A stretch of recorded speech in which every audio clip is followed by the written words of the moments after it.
So, two things just happened. Games Workshop released some new orc stuff, which reminded me that orcs are cool. And I saw this cool terrain piece. It's this custom orc tower on a cliff made from tree bark, and I thought, hey, I can do that. So I did. Let's go. First off, I need to find some fresh, locally sourced bark. Free-range wood.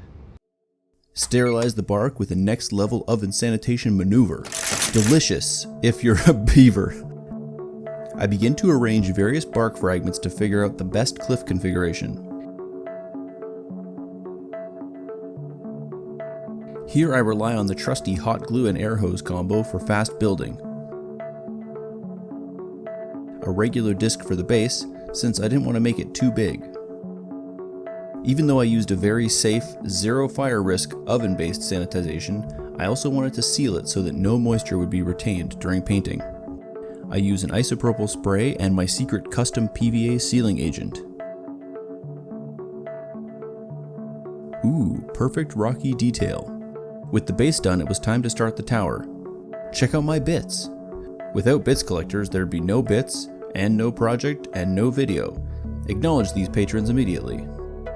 I start out by making up a few beams from the sock hook thingy that comes on socks and hooks them, these plastic clothes hangers, and a Parmesan cheese lid.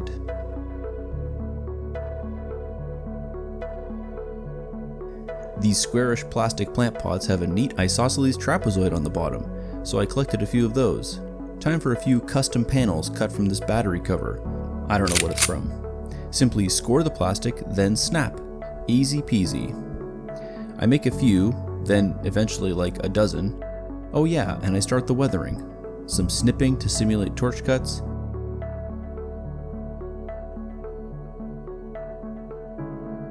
And some extreme rasping. Here you can see me slip and terribly rasp my own hand. Oh, I guess not. Apparently I got smart. Some light bending and then we can set these panels aside for now. To make the lid of the tower, I got this tape dispenser. Using the back of a razor saw, I score in some panel lines. Then I knock out a panel for a bit of sunken detail. Using a pin drill, I made some recessed rivets.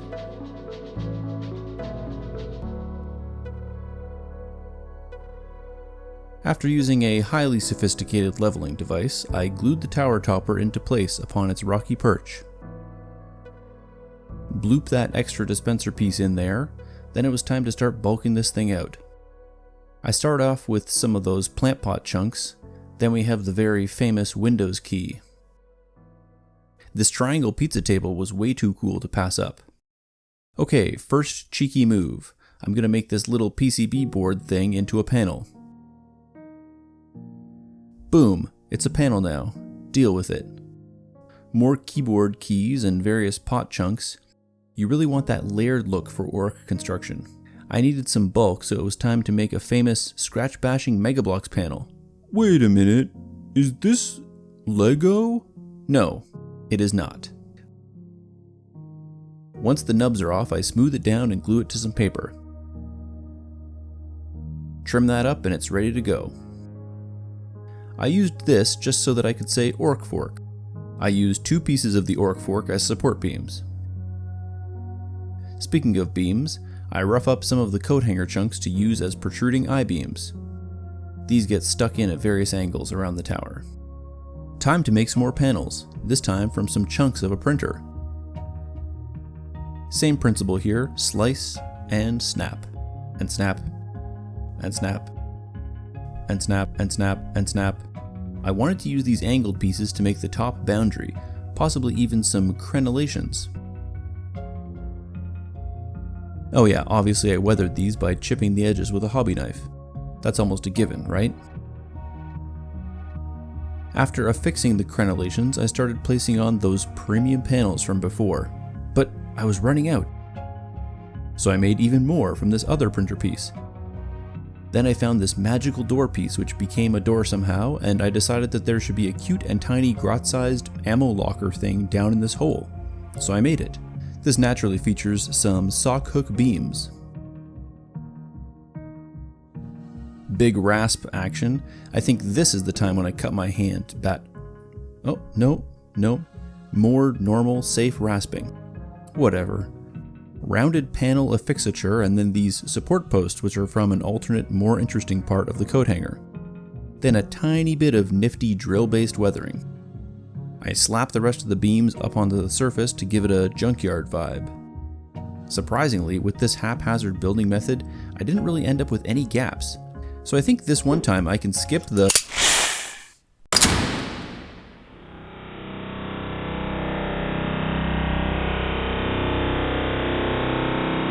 I begin filling the gaps with a gratuitous amount of spackle. You can really go ham with this part since it's easy enough to file and shave down once it's cured. I file and shave it down once it's cured. Let's take a quick trip to Rivet Village, which is a place I retreat to mentally while coping with a multitude of rivet applications. I got gemstones, green stuff molded nuts and bolts,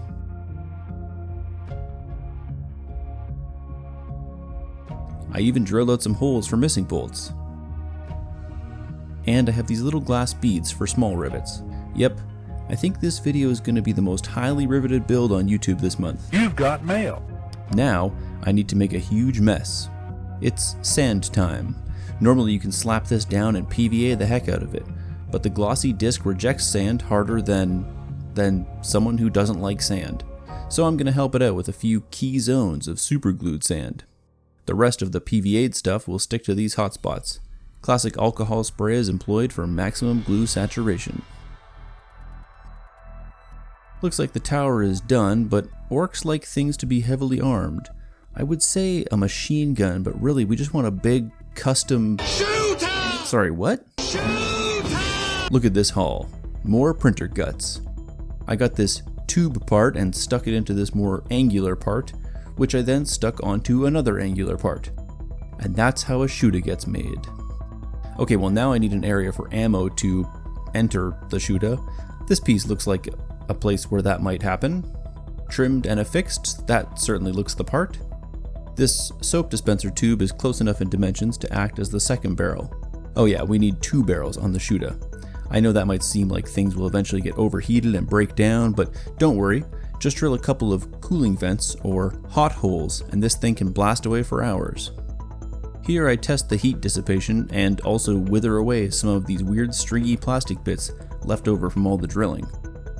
I don't remember what some of these things are, so I'll just say that I use an assortment of interesting looking plastic bits and bobs to slowly build up the remainder of the shoota.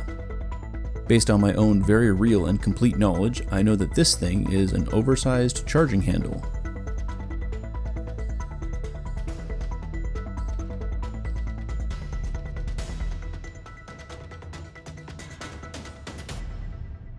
And here's another charging handle. Again, I've had this knowledge my entire life. Weights from a fidget spinner plus a soap pump as the base. Just in case this is new, that is baking soda sprinkled over the superglue to enhance the bond. The whole assembly is glued to this really cool compound gear thing from the printer.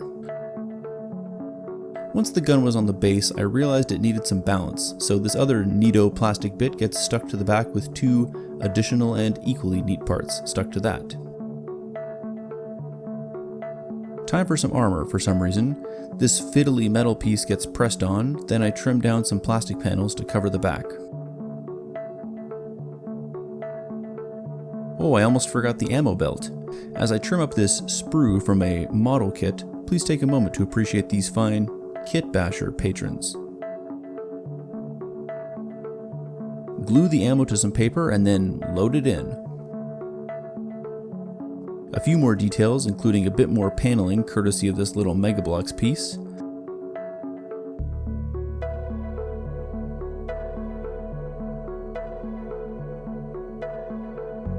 Another nifty panel on the back, and then it's Sbackle time again.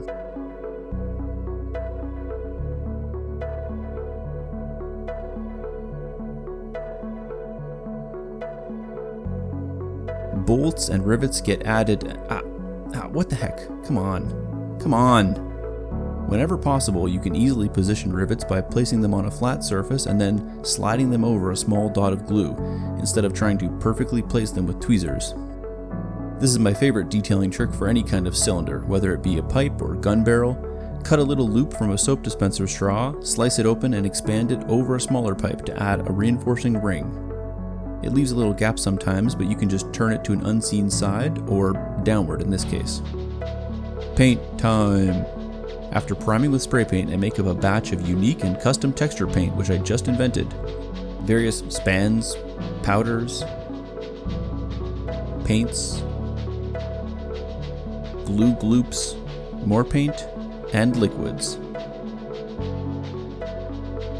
This paste gets stippled all over, but I usually focus on the lower half of panels. I use a damp brush to push it around a bit, like a sort of lame brownish spackle soup. Oh, you better believe the shoota gets it too. And here is the dried result. Nice. I mix a metallic blend with, a touch of silver blood? Okay, anyway, I don't have a Kickstarter for this yet, but here's my first signature brush. The large, soft bristles are excellent for getting fast, even dry brush coverage. After that metal layer is dry, it's time for a quick wash of thinned black ink to make those details really pop and add a bit of shadowing.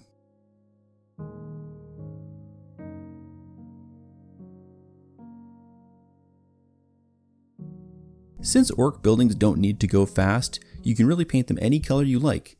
Here I mix a rich blue, I mix together various tones of red, then I add in some more neutral tones like brown, orange, and yellow. I like to think that this pigment diversity makes the final color that much more rich. I finish off the blend with a bit of flow improver to thin it slightly. Here is the greatest orc paint job you have ever seen. If you've never seen my painting method, here we go. Use a very old and damaged brush, then just don't paint the edges and you get free weathering. You're welcome.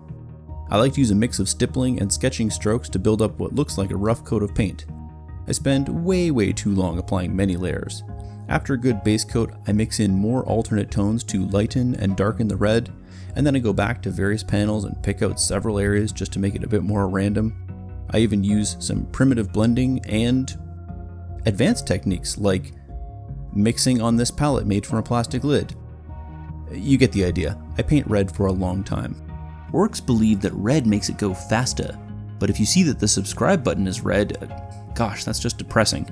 Subscribe if you're enjoying the build. Once I'm finally done that, I move on to accent colors. Thankfully, I spent so long painting red that my black wash from a few steps and days ago has dried up enough to become regular paint again. I paint a few panels using the same technique, though with way fewer layers. Finally, for the white, I use white ink and some old, thick off-white paint to make a super pigment-saturated whitish color that's still thin enough to work with.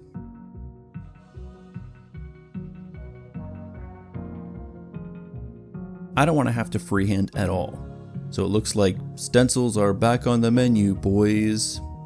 I got this cool face one, and even though I think the texture paste ruined the seal, I was still able to get a nice result by dry brushing. It would have been a lot cleaner with the airbrush, but I do not want to use the airbrush. Naturally, there's a link including a limited time discount code in the description and comments if you want to get some stencils for yourself. Maybe you're even better at using them than I am, but I doubt it. But also, prove me wrong. Okay, well I lied about freehand. I went in with white paint on a non-damaged brush and painted it in the classic and required checker pattern. It's the law. Once the red, black, and white are fully dried, I like to apply what I call a glaze of brown, using this thinned and heavily varnished paint.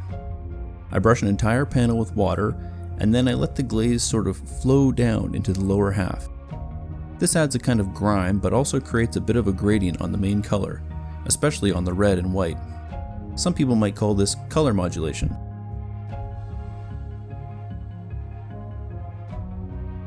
Once that is dry, it's rust time. Using a similar glaze adjacent wash, but this time with more orange, I go in and get the top of each panel, around the bolts and rivets, and all the metallic nooks and crannies. Oh, whoops, forgot to put some brass on there. Hey, the old school scratch bashing mat? Who's gonna make a mess? Oh, it's me. Yeah, I lied about using the airbrush too. Mix a light brown and add some varnish because acrylic ink stinks at staying stuck to stuff. I just take this and randomly spray it all over the bottom part of the tower, and up in the crow's nest or whatever it is to make it look like boys with dusty boots have clambered up there and made it all dirty. Classic mustard and wine washes here to tint up the rocky, chunky rock base. I do my best to paint these on in veins and striations, but I'm not a geologist, so fight me. A black wash and a brown wash to mute, unify, and pop the details of the rock. Maybe a little off-white dry brush, and yeah, it's getting close. I hope your hands are up and you're all out of your seat as you behold the tower amidst these epic patrons who support the channel. You too can join if you want. There's a Discord, and behind the scenes, polls, custom credits in every video, and extended showcases. As you're checking out the finished product here, you might be asking, hey, what is the value of an extended showcase?